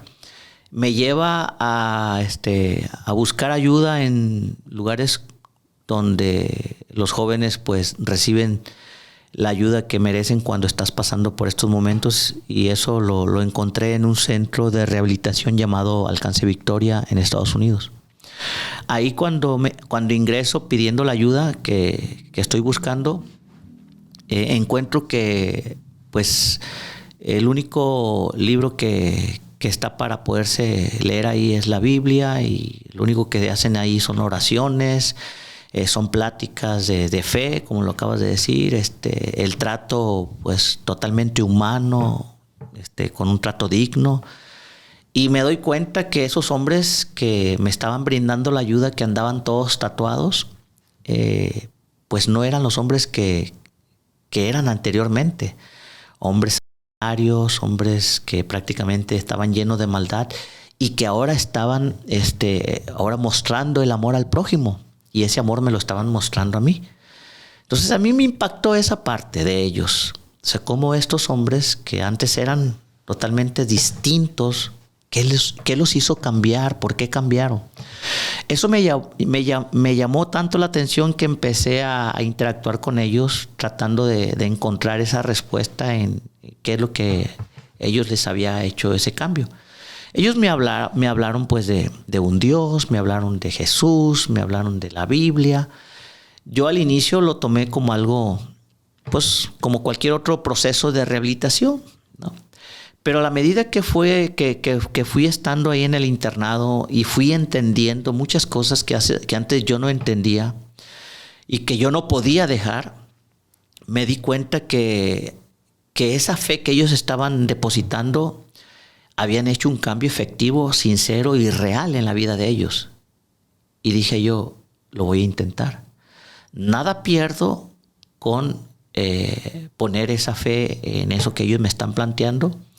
Si hay un resultado positivo, bueno, pues qué bueno. Si no, bueno, pues, lo intenté, pero yo quería un cambio. Yo lo anduve buscando de una forma, de otra, buscando en libros de ayuda personal, sí, de esos libros que hay muchos, de hecho. Lo anduve buscando con hombres, con mujeres que son profesionistas en esa materia de la psicología y todo eso. Me ayudaron un poco, pero siempre tendía a tratar de equivocar. Bueno, no tratar, perdón. Sino siempre me equivocaba y volvía a equivocarme y duraba un poco y volvía a equivocarme. Cuando yo entro ahí y me empiezan a enseñar la fe que estaban depositando ellos en un hombre, a mí me impactó algo que quiero comentarte. Si yo hablara de Gandhi, de Buda, de Confucio, de Zaratustra, de John Paul Sartre, Carlos Sagan, de quien sea, filósofos o hombres de fe o espirituales, perdón, cuando ellos me mostraron a ese hombre que predicó en este mundo, y algo que me impactó de él fue 3 palabras que ningún otro hombre ha dicho. Y estas 3 palabras dije, al decir este hombre esas 3 palabras, o es el hombre más lunático que yo he conocido y que la humanidad ha conocido, el hombre más paranoico que la humanidad ha conocido y que tiene muchos y millones de seguidores, o verdaderamente él es el que dice ser. Cuando este hombre se atrevió a decir lo que nadie se ha atrevido a decir, yo soy el camino. Y otros te dicen, es por aquí, en estos libros, en estos libros, en estos libros. Yo soy la verdad. Cuando otros no tienen la verdad, yo soy la verdad, dice. Y lo más que me selló, yo soy la vida. Nadie dijo eso. Y si yo sigo a un hombre que ha dicho ser lo que ahorita te estoy mencionando, entonces o estoy siguiendo al hombre más paranoico que dice ser la vida, que dice ser la verdad y que dice ser el camino, y yo soy parte de esa paranoia, o verdaderamente estoy siguiendo a un ser que dijo ser lo que es. Y cuando yo me doy cuenta que este hombre, parte de la humanidad, antes de y después de, y en la cruz decir, Padre, perdónalos, eso es impactante. Perdónalos. Perdonar a tus verdugos en un estado y en una condición así, se necesita estar totalmente conectado con algo o de algo para poder expresar esas palabras de amor. Y si ese hombre me está enseñando, ama, ayuda, protege, sé honesto, cuida, y si ese hombre me está enseñando todas las herramientas necesarias para que el ser humano viva una plena de disfrute y de convivencia con el ser humano, con la naturaleza, con los animales, con todo, pues ¿por qué no seguirlo? ¿Cuál fue el chispazo en el que usted sintió que ese cambio estaba hecho? ¿Qué dijo? aquí es donde yo, sin aquí poner a soy. prueba, comprobé que aquí pasó soy. esto. El ser humano está hecho por cuerpo, alma y espíritu. ¿Sí? El cuerpo y el alma es la que está interactuando ahorita en los seres humanos, en cualquier ser humano. ¿Sí? El espíritu, no, ahorita te voy a explicar por qué. ¿Sí? El alma es el raciocinio donde destella las emociones. Si yo ahorita le digo a mi mano, el alma le está mandando una orden al cuerpo. Te voy a explicar esta parte por la pregunta. Si yo te digo, licenciado Paul, unas palabras, porque yo estoy dando una orden a mí, ¿sí? Ok. Si yo te maltrato, yo estoy dando una orden, ok. Mi espíritu está desconectado de la fuente de su creador. Entonces, ahorita anda mi alma y mi cuerpo interactuando, la psique, ¿sí? Entonces, me dicen ellos, necesitas aceptar a Jesús, confesar con fe, primero, que Él es tu Salvador, que Él es tu Señor. Confesar con fe y decir que eres un ser humano con debilidades, con errores y que necesitas la ayuda y que solamente Él te la puede brindar. Necesitas confesar con fe que Él murió por tus pecados, que Él resucitó y que está vivo y Él te puede dar vida y vida en abundancia y poner tu nombre en el libro de la vida. O sea, necesitas confesar con fe esa parte. Cuando yo siento que al estar leyendo la palabra de Dios y que todo ese ejemplo de este hombre me está mostrando y me está enseñando, ¿sí? Cuando perdona a la prostituta, cuando se compadece de los leprosos, cuando muestra esa parte humana que ningún ser humano la ha mostrado como él, me llega a impactar. Y una vez yo de rodilla digo, Señor, aquí estoy. ¿Sabes qué? Yo te necesito. Si tú existes, aquí estoy. Hazme sentir, hazme saber que tú vives, que tú estás vivo. A mí me han enseñado que tú eres un Dios que sana, que restaura, que levanta, que perdonas. Aquí estoy yo. Si tú eres un Dios que levanta al menesteroso, al peor de los seres humanos, aquí estoy yo. Te necesito. Si tú fuiste clavado en la cruz y perdonaste los pecados y perdonaste a tus verdugos, aquí estoy yo. En ese momento algo sentí que se conectó. Es espiritual todo. Sentí algo y empecé a derramar lágrimas. Cuando empiezo a derramar lágrimas, siento como una conexión espiritual de algo que nunca había sentido. Estaba aceptando y reconociendo que Él fuera mi Salvador, que Él me liberara, me cambiara, me transformara. ¿Sí? Cuando yo me levanto, sigo siendo el mismo. Empiezo a tener errores, como todos, pero algo que me llama la atención es esto. Cuando yo quiero proferir una palabra de maldición, hay algo que me empieza a detener. Cuando yo quiero agarrar un dinero que no es mío y me lo aviento, hay algo que me dice, no es tuyo. Y eso yo no lo sentía, regrésalo. Cuando cometo un error, que he cometido muchos, y algo me dice, no está bien, pide perdón, cometiste un error. Empiezo a entender que el espíritu le está dando la orden al alma y el alma le está mandando la orden al cuerpo. Ahora mi espíritu está conectado con Dios, ¿sí? En donde Dios me está ayudando para que el alma, o sea, para las decisiones que yo tome, vengan del espíritu, de la fuente. Es como ahorita la energía. Tú desconectas esta luz, se apaga. Entonces, mi espíritu se conectó a la fuente de vida. Entonces, yo cuando quiero proferir una palabra de maldición o una palabra que obscena, no puedo. Me detengo. Entonces, ¿por qué me detengo? Porque hay algo que le está mandando a la autoridad que yo puedo ejercer, pero que ya no le ejerce Salvador Peraza. Dice la Biblia, ahora ya no vivo yo, sino Cristo vive en mí. O sea, ya tengo yo el Espíritu Santo de Dios trabajando en mí para que yo muestre las virtudes de Dios, para que yo pueda, ahora sí, mostrar semejanza de Dios a la humanidad.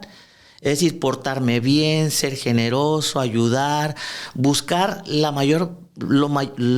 mejor posible de representar a Dios aquí en la tierra, con mis acciones.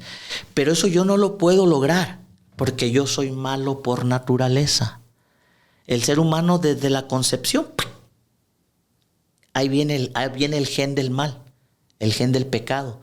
Cuando tú naces, el gen del pecado ahí está. Solamente tienes que esperar que se desarrolle el niño. Cuando tenga 2, 3 años, va a empezar a mentir sin que tú le digas que mienta. ¿Quién lo hizo? Yo no, solito. Ella fue, sin que tú le digas que mienta. Va a empezar y va a llegar a la edad donde va a desarrollar ese gen de la maldad, lo va a desarrollar. Entonces, en algunos se les desarrolla más que en otros, pero la maldad ahí va a estar. En mí está la maldad. En la esencia misma está la maldad, pero hay algo que me ayuda a detener esa maldad, no golpear, muchas cosas. Claro que a veces me cometo errores, pero pido perdón y esa parte es la que me ayuda. Entonces, cuando yo empiezo a ver que ya no soy el mismo, digo, antes me deleitaba en el pecado. Y ponme cualquier tipo de ejemplo, me deleitaba. Ahora ya no. Entonces, desde ahí yo sentí que verdaderamente hay alguien que sí vive y que transforma. Al grado tal que la Biblia es el único libro que se ha escrito en más idiomas y dialectos que ningún otro. La Biblia es el único libro que está en las cárceles. La Biblia es el único libro que fue impreso en la primera imprenta de Gutenberg, la primera imprenta que se dio, y Gutenberg, siendo un ateo, un hombre que tenía coraje de la palabra de Dios, ahí se imprimió la primera palabra de Dios. La Biblia es el libro que más tiene la gente, más que cualquier otro, y es el menos que mucha de la gente le da importancia. La Biblia nos habla de todas las disciplinas académicas que existen en la tierra, de todas. La Biblia nos habla de todas las disciplinas académicas, y ahí están las disciplinas académicas en la Biblia. Antes de que la ciencia sacara una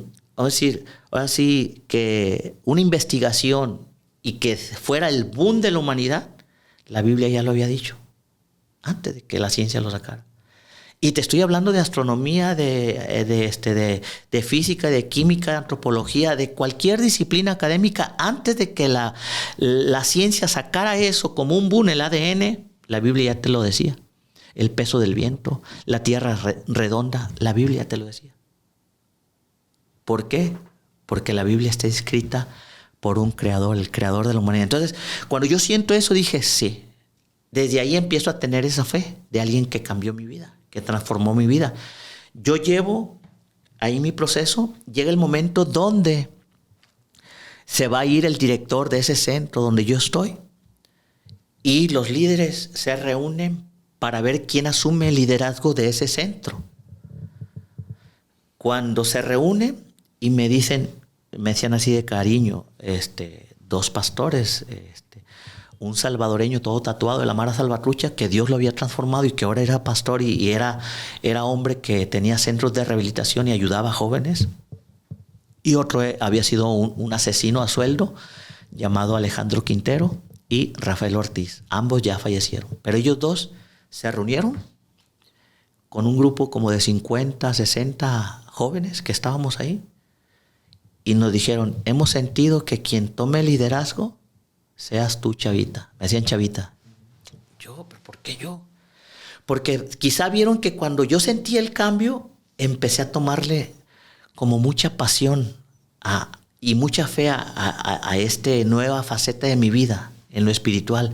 Y tenía hambre de conocer, saber poco más de la Biblia. Me empecé empecé a leer, empecé a documentarme. Detectaron quizá eso y sintieron en su corazón, por medio de Dios, que yo fuera el encargado, y llegué a ser el director de un centro de rehabilitación. Posteriormente, cuando yo ya tenía un cierto tiempo ahí, dije, me tengo que retirar. O sea, ya quiero irme para mi tierra, ¿no? Estoy hablando del norte, ya estaba en el norte. Entonces ellos me dijeron, antes de que te vayas, queremos orar por ti. Entonces, pero previo a eso, ellos me documentaron, me dieron información de mucho tipo. Yo soy pastor, no he estudiado en una universidad, sino he estudiado en un centro de rehabilitación con material que esos hombres me daban, con orientación y ayuda que esos hombres me daban cuando yo tenía ciertas dudas a muchas cosas, ellos me orientaban espiritualmente. Entonces, cuando yo ya me iba a venir a Santiago, ellos pusieron sus manos sobre mí y me dijeron, ¿sabes qué? Vas con la bendición de Dios, con la guianza de Dios y levanta ministerios que le den gloria y honra a nuestro Señor. Sea centros de rehabilitación, sean centros de estudios bíblicos, sean iglesias, lo que tú quieras, lo que Dios te ponga en tu corazón, levanta. Vas con esa bendición. Entonces, yo vengo con esa bendición y vengo y pongo el primer centro de rehabilitación en Santiago en 1999. Entonces, ¿hace cuántos años sácale el lápiz? Fue el primer centro. Entonces, aquí lo puse. Yo fui el que estaba al frente de ese centro. Yo lo estaba costeando. Fue muy difícil para mí costearlo. Duramos ahí un tiempo. Después, pues, hice una pauta porque era, te repito, económicamente muy difícil porque yo no cobraba ni un 5. ¿Sí? Era totalmente de corazón. Yo solventaba todo. Bueno, posteriormente, después de ese centro, personas que iban ahí o familiares que iban ahí a escuchar la palabra de Dios, los mensajes, me decían, ¿y por qué, Salvador, no hacemos una casa de estudios bíblicos donde nos puedas ayudar a aprender un poquito más de la palabra? Tenemos hambre de aprender, de conocer más. Y como traía yo estudios y estaba capacitado, por decirlo de alguna manera, en esa parte del conocimiento de la palabra, les dije, sí, con mucho gusto. Y empezamos a tener estudios en mi casa, donde ahorita es la casa de mi madre, que por cierto le mando un beso y un abrazo grande a mi mamá, que ya se está recuperando de la cirugía de que se quebró el fémur por ahí. Desde el año de 1999 hasta la fecha existe todavía el centro, 2023. Hicimos una pausa, pero estamos teniendo estudios bíblicos. Okay. Y a la par íbamos a dar autoayuda a jóvenes con problemas de droga. O sea, seguimos interactuando con jóvenes, pero sin el centro. Pero seguimos teniendo esa actividad, no la dejamos. Estando en un centro, en una casa de estudios bíblicos, de ahí surgió la idea, ¿por qué no ponemos una iglesia donde podamos ir más gente, donde nos puedas ayudar, donde podamos cantar, podamos hacer actividades y ponemos el centro de rehabilitación? Correcto. Salimos de la casa y formamos la iglesia. Y en la iglesia pues dábamos atención a familias, a jóvenes, a niños. Mi esposa es maestra de niños, les enseña los principios básicos a los niños, del respeto, honestidad y todas esas cositas importantes para los niños. Mi esposa les enseña clases bíblicas para niños. Y posteriormente de ahí volvió otra vez a surgir, vamos a poner el centro de rehabilitación. Volvimos a poner. Y otra vez, lo solventaba yo de manera directa, no cobraba ni un 5. Era de manera voluntaria el centro. O sea, no era a la fuerza, sino que mucha gente fue voluntariamente. Sí, luego llegan y... Porque está esa contradicción de los centros de rehabilitación, ¿no? Que dicen, no, pues se lo llevaron. Y llegaron y andaba y va por ahí. Entonces también hay una serie de ideas quizás erróneas porque no se sabe el método de trabajo ni la logística que se tiene y se llega a pensar de otras maneras. Pero mira, ya cuando está el joven adentro, que se lo llevan a la fuerza, ellos entienden, qué bueno que me trajeron, porque era lo mejor, estaba dañando a mi esposa, a mi madre, a mis niños, y aquí estoy encontrando gente que me está ayudando, me está dando consejos. De hecho, nosotros somos consejeros de un centro de rehabilitación. Bueno, me regreso. Tenía el centro yo de rehabilitación y ahí estábamos atendiendo, estábamos trabajando con jóvenes, ¿sí? Llega un momento donde también hago una pauta porque pues, es difícil sostener el centro, aunque recibí ayuda de compañeros comerciantes, de compañeras comerciantes, tortilla, verdura y todo, pero aún así era muy difícil también. Renta de casa, la luz, etc. Y hago una pauta. En esa pauta que hago, yo continúo con la iglesia, pero dejo a un lado el centro de rehabilitación. Y al hacer la pauta, me entero de que compañeros, amigos míos, pues que tienen centros de rehabilitación aquí, en Tuxpan y en otros lados.